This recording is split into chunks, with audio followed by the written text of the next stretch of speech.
So let's take a look at the process required for replacing the stop lamp switch on a 2010 Honda Accord. So I'm outside the vehicle right now, but you can see I've got my new stop lamp switch and also the little retainer clip that holds it in the bracket. This new unit came with both pieces. So I'm just going to illustrate a little bit here before I go underneath the dash. You'll see on the new unit here, we've got a couple sides here that have some ribs. Those are going to help lock the thing in place. So we've got the retainer collar here, and this is going to get mounted in the bracket.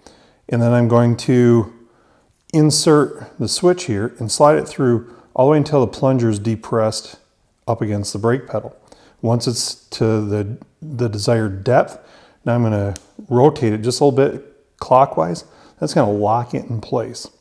And then I'll make my electrical connection and the job will be all set. So to remove it, I'm simply going to turn it counterclockwise, pull it out of the vehicle.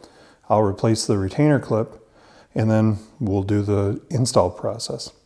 So hopefully that gives you a little better illustration outside the vehicle. Now let's jump underneath the dash and see what we can find. Okay, so we're underneath the driver's side of the dash, and you can see I've got the brake the stop lamp switch in position here. So you can see as I'm pressing the brake pedal, you can see the plunger move. So I'm going to try and do this by viewing on the camera and depressing and releasing the electrical connector there. Now I'm going to grab my old switch, turn that counterclockwise, and remove it. Now I'm simply going to take a screwdriver and get the old retainer clip out of here.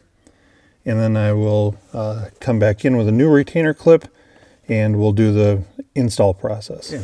I've swapped out that retainer clip. Now I've got my new sensor here, and I'm going to attempt to get it lined up in the hole here, and we'll push it in. So it's depressed the plunger there, it's up against the brake pedal, and I'll lock it in place. So now as I press the brake pedal, it's going to release the plunger. And we're going to make sure that it's working properly.